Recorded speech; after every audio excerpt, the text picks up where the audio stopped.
think so. I don't think so. I think somebody said, well, you know, gosh, God put you here.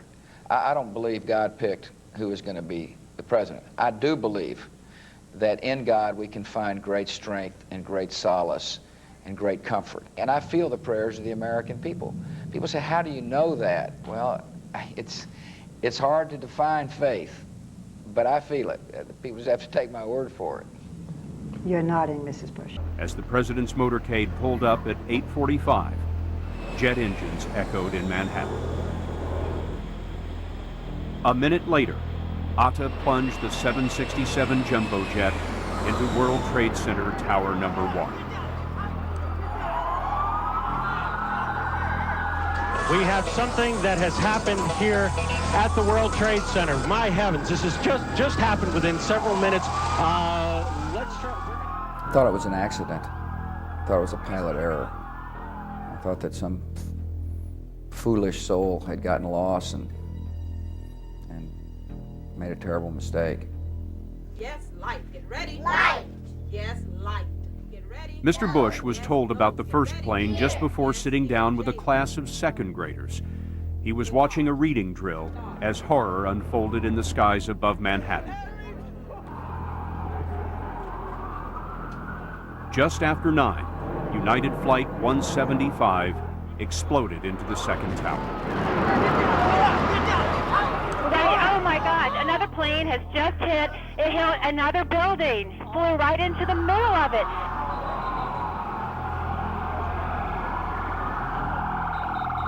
There was the sudden, horrible realization that what had seemed like a terrible mistake was a coordinated attack on the United States, live on TV.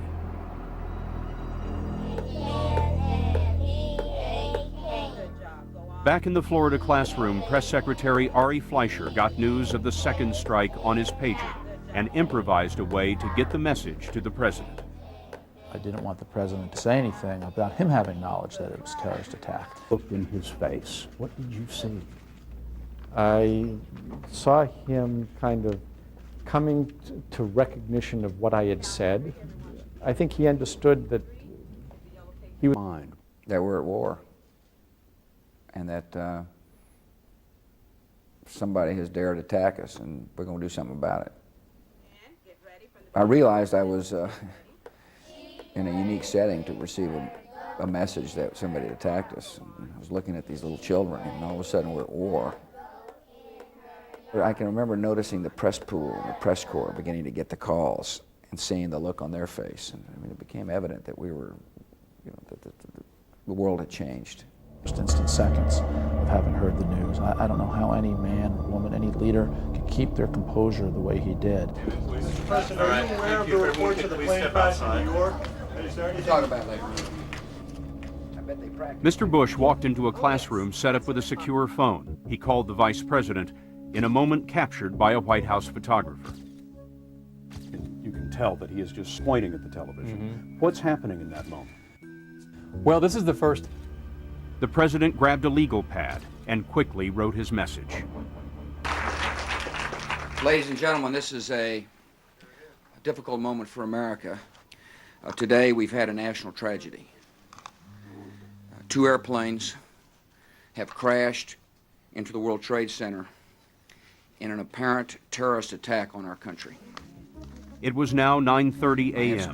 Mr. Bush didn't know that as he spoke, 2 more hijacked jets were streaking toward Washington. Vice President Dick Cheney was in his office at the White House when a Secret Service agent ran in. And he said, "Sir, we have to leave immediately," and grabbed, put a hand on the back of my belt, another hand on my shoulder, and propelled me out the door of my office. Picked you up? It didn't really pick you up. I'm not sure. They must train for it. I'm sure how they do it, but they just sort of levitate you down the hallway. You move very fast. You don't have any choice but to go. Many more planes are coming.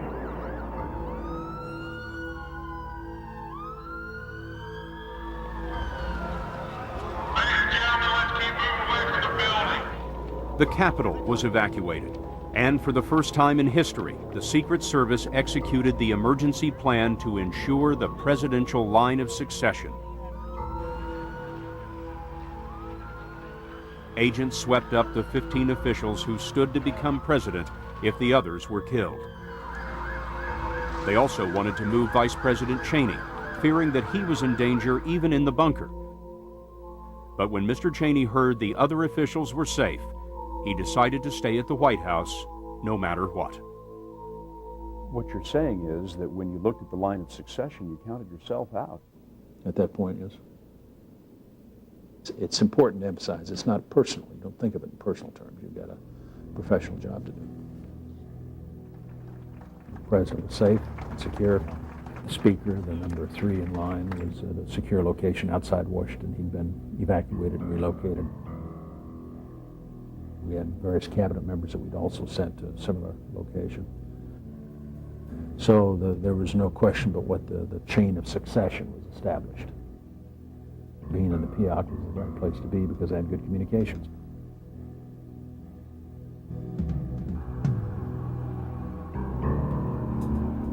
But the news reaching the vice president and the others in the bunker was devastating. There are some photographs that were taken in the PIAC of those of us who were there that day. Myself, Mary Madeline, my wife, Scooter, Libby, others, Condi Rice.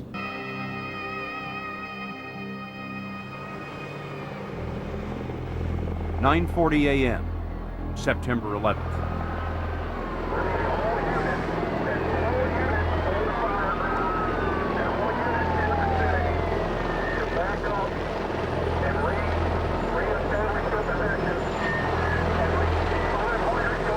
As the Pentagon burned, United Flight 93, the last hijacked plane, was taking dead aim at Washington.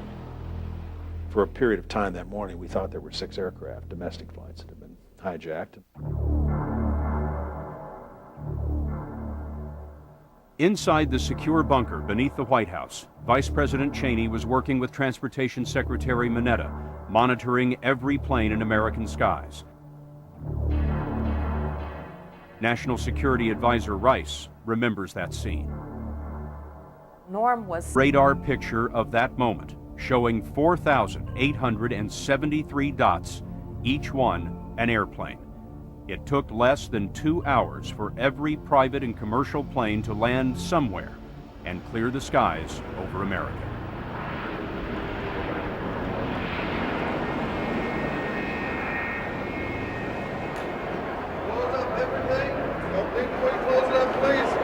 Air Force being evacuated, they need to go home.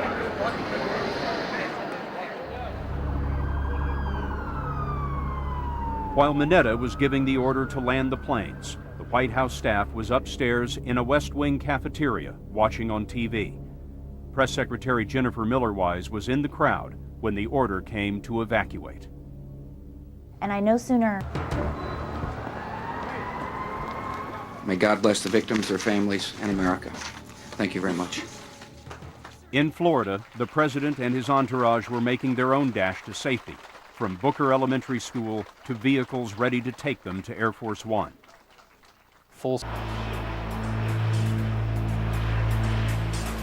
We might as well have been in a NASCAR event because that was the fastest we'd ever gone in a motorcade. As Mr. Bush boarded Air Force One, he was overheard telling a Secret Service agent, "Be sure to get the First Lady and my daughters protected." At 9:57, Air Force One thundered down the runway, blasting smoke and dust in a full-thrust takeoff. Communications Director Dan Bartlett was on board. It was like a rocket for a good... At that same moment, 56 minutes after it was hit, World Trade Center Tower 2 began to falter, then cascade in an incomprehensible avalanche of steel, concrete, and human lives.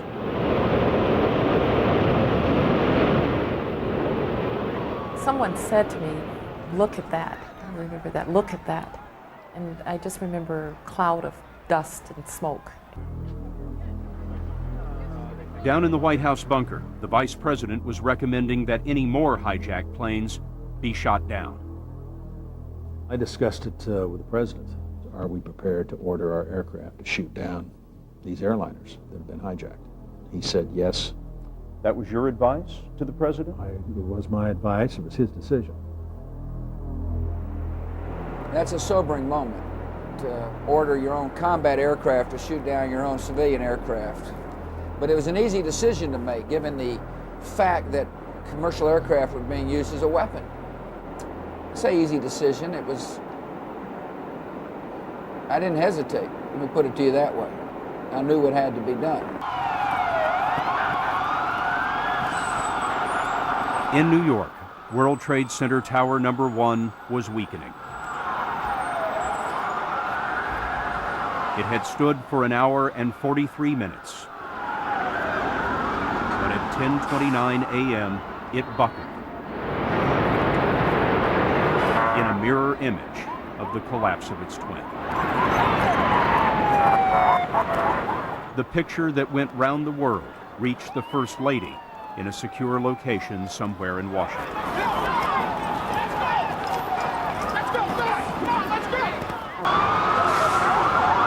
This was a moment when disaster turned to catastrophe. What did you think when those buildings were coming down? I was horrified. I thought, dear God, please protect as many citizens as you can.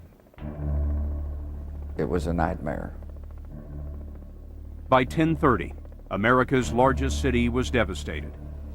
Its military headquarters was burning. And Air Force One turned west along the Gulf Coast.